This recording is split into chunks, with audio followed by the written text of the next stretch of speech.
আসসালামু আলাইকুম এভরিওয়ান, কেমন আছেন? আশা করছি সবাই খুব ভালো আছেন। আলহামদুলিল্লাহ আমরাও ভালো আছি। চলে আসলাম প্রতিদিন নতুন একটি ব্লগ ভিডিও নিয়ে। তো সামিয়া 2-3 দিন ধরে বলতেছে খিচুড়ি রান্না করার জন্য। এর আগে একদিন রান্না করছি কিন্তু ওর মন ভরে নাই, বলতেছে যে আম্মু আবার খিচুড়ি রান্না করো। তো ভাবলাম যে ওর জন্য একটু খিচুড়ি রান্না করি। মোটামুটি আবহাওয়াটা ঠান্ডা ছিল যখন আমি খিচুড়ি রান্না করেছি। মনে করছি বৃষ্টি আসবে, কিন্তু বৃষ্টি আসে নাই। আর এদিকে দেখেন আমার ছেলের মিস আসছে, মিসের কাছে পড়ালেখা রেখে তো মাদার্স ডেতে আমার জন্য গিফট তৈরি করছে। কি গিফট দিবে খুঁজে পায় না, বাবার থেকে 20 টাকা নিচে নিয়ে আমার জন্য গিফট বানাইছে।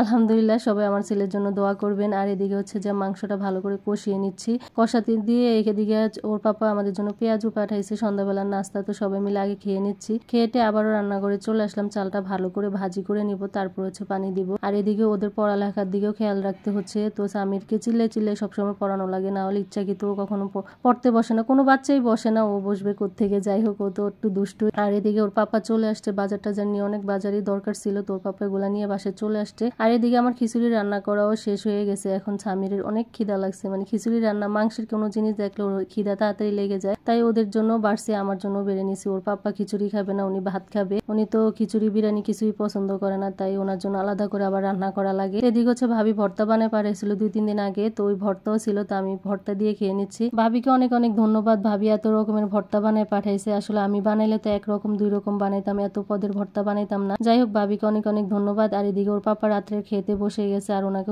খিচুড়ির থেকে মাংস উঠাই দিলাম। আর এদিকে আমি পান খেয়ে নিচ্ছি। আর এই ভিডিওটা এই পর্যন্ত। আল্লাহ হাফেজ, আসসালামু আলাইকুম।